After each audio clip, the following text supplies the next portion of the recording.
Ouais. C'est long, mais j'ai le temps pour le bail. Merci, Jules.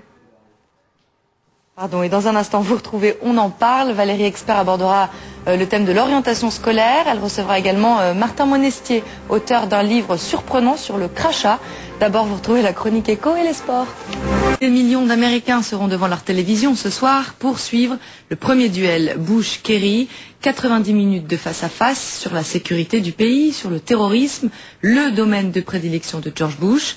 Ce sera l'occasion aussi pour John Kerry de se relancer dans la course. Le candidat démocrate se fait distancer dans les sondages, mais Kerry aborde cette soirée avec une étonnante décontraction. Évangéline Barbarou. Devrait tout redémarrer lundi. Normalement, la direction du groupe a fait un geste en annonçant le gel du lundi de Pentecôte travaillé.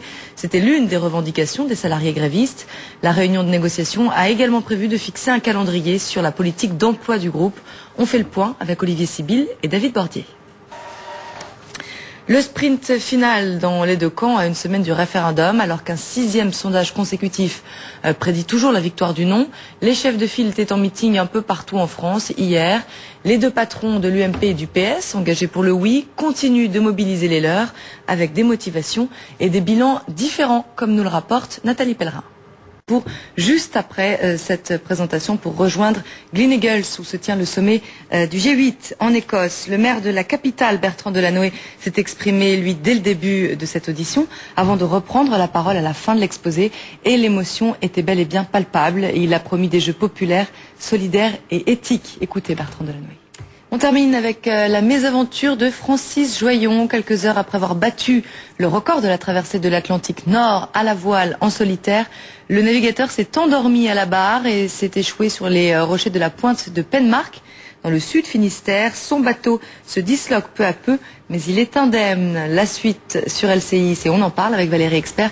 Et cette question essentielle, à quoi servent les devoirs d'été? Ce sera après l'écho et les sports. Petit paradis perdu sur la presqu'île du Yucatan au Mexique.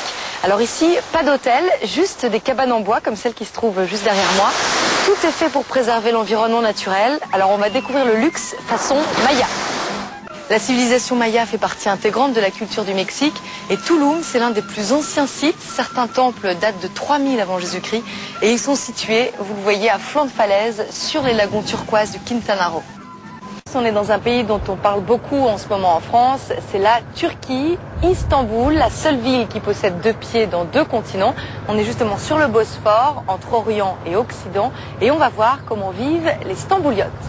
La cuisine locale, c'est une cuisine très riche parce qu'il représente plusieurs civilisations. C'est un mélange de Byzance et de l'eau chaude. Après, on passe aux choses sérieuses.